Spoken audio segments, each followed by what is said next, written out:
All right, so after 43 days of Democrats keeping the government shut, yes, 43 days of a Democrat-controlled shutdown, we have finally reopened. Yes, passed the House last night. President Trump signed it into law late last night. And what the hell was all of this for? What was this drama? What was this arguing, infighting? Why did so many people have to suffer? Did Democrats get anything out of this? Like anything? Well, no, the answer was not. They got nothing. In fact, October 16th, weeks ago, Democrats were given the same exact proposal to open the government from what they got just yesterday, but they decided to keep it closed for how many more weeks since then? They got absolutely nothing. Democrats got rolled. Trump, Mike Johnson, John Thune, they all got a major victory last night. And what was it all for? Like, why was all the suffering needed? I mean, 750,000 federal employees were on unpaid leave. They, yes, it's back paid, but these employees, they have to put food on their tables. Maybe they had to go further into debt. It was completely unnecessary. The Congressional Budget Office, mind you, this is always a left-wing leaning group. It always skews the statistics to the left. They estimated that the shutdown cost $14 billion in permanent economic losses, and GDP was lost up to 2% just because of this shutdown. Again, completely unnecessary. It delayed millions of dollars to small businesses for the loans that they were applying for. About 300 small businesses per day were being rejected when they would normally be accepted. 5.2 million flight delays or cancellations over this time. We all know how frustrating that is.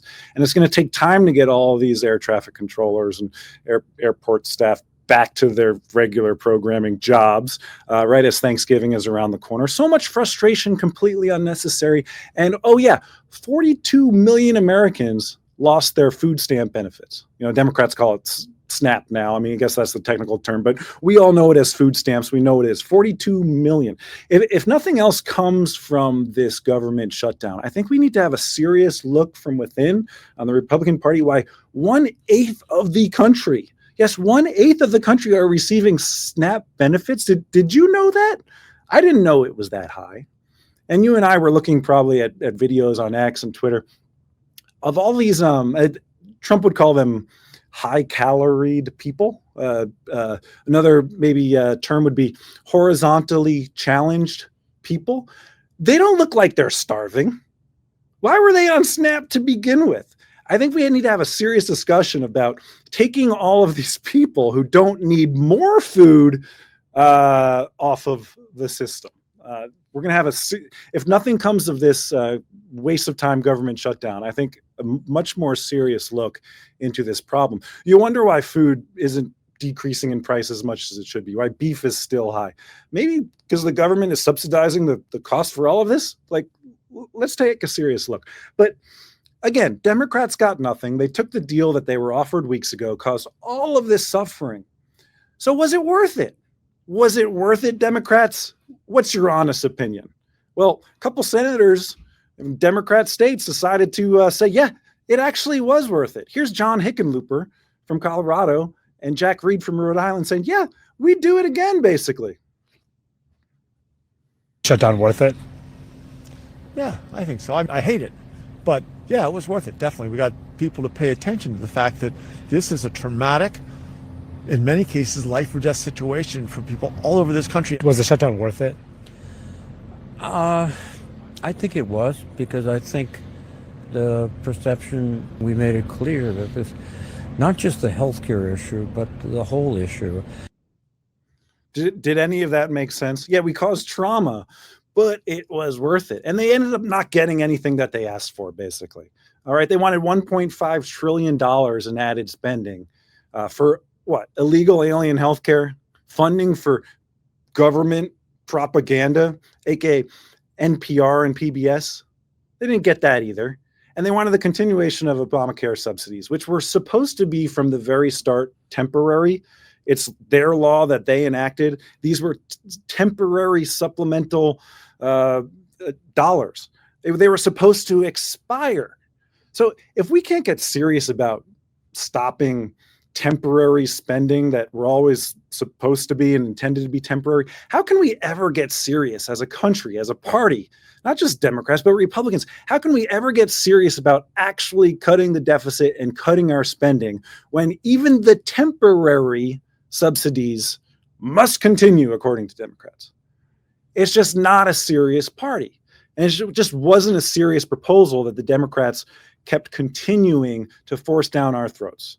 And they got embarrassed. And thank you, Donald Trump and Mike Johnson and John Thune. Your party really stuck together. It was actually quite refreshing to see this.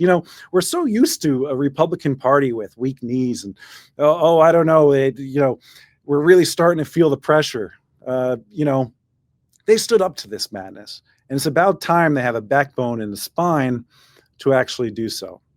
The Democrats know they lost this fight because look at the way they're treating their leader, Chuck Schumer, right now. How many of them are calling for him to resign, to step down? Should no longer be in leadership. I mean, you had 8 Democrats in the Senate who ended up voting with Republicans to reopen this government. Tim Kaine, Jeanne Shaheen, Maggie Hassan, Catherine Cortez Masto, John Fetterman, Dick Durbin, and Angus King. He says he's an independent, but he caucuses with Democrats. So 8 Democrats. And what is the Democrat Party doing to them?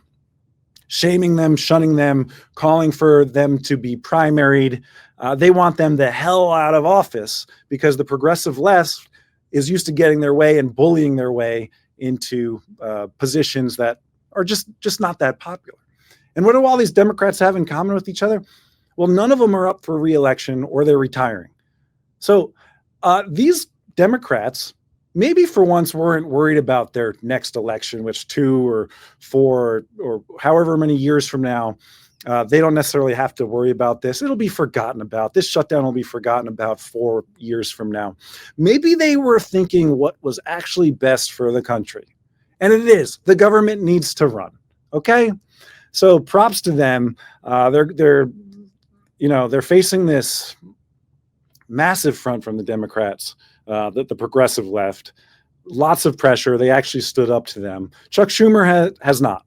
Chuck Schumer is not because he's worried about AOC and this progressive left caucus replacing Chuck Schumer. I mean, AOC, they say, she might want to run for Senate, and she'd probably have a good chance of beating Chuck Schumer. He's the least popular Senate leader in modern history, the pollings are showing. I don't think AOC necessarily wants that job.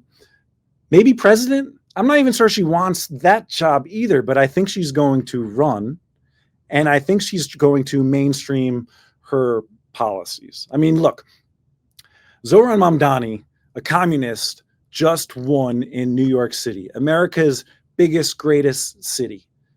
Seattle just elected a communist, socialist. She calls herself a socialist, Katie Wilson in Seattle. There is a growing popularity among this progressive left, and it's becoming more mainstream. That's what I'm worried about. Mike Johnson last night was talking about, Zohran Mamdani, AOC starting to, have higher profiles.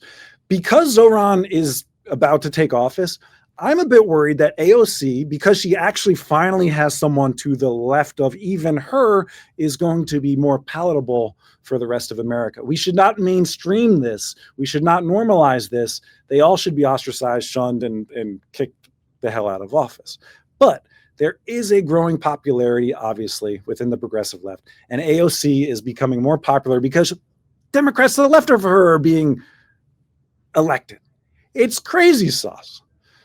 So Brandon Gill last night, right before the government reopened, he had a couple words to say, trying to link the Democrat Party to AOC and Zohran Mamdani. And here's how that goes. Let's take a look. It was great to hear from the new leader of the Democrat Party, Mrs. Alexandria Ocasio-Cortez. Unfortunately, we didn't also get to hear from their other leader, Mr. Zohran Mamdani. Mr. Speaker, I'm going to be proud this evening to vote to reopen the federal government. House should be in order. Mr. Speaker, for 40 days, the Democrats shut our government down.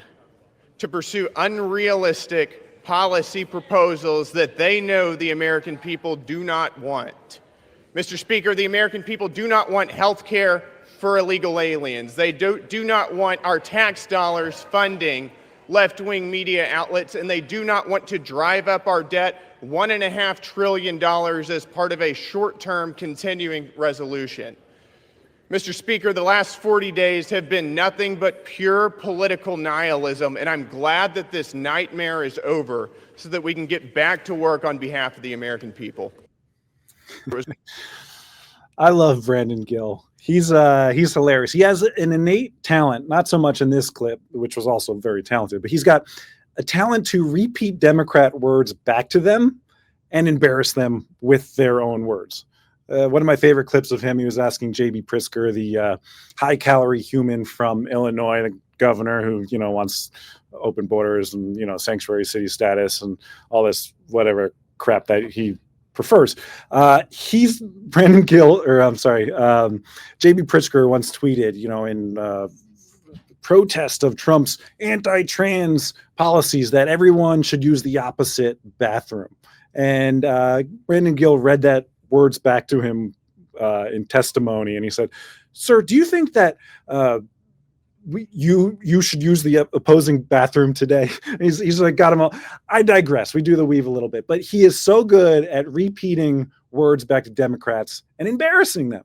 So here he is bringing up Zohran Mamdani, AOC. The whole room is jeering, and you can sense they're a bit nervous about this progressive left gaining popularity, and that means their jobs are on the line. Either they got to get along on board with their policies, or they'll be replaced in primary. So props to Brandon Gill. I find that hilarious.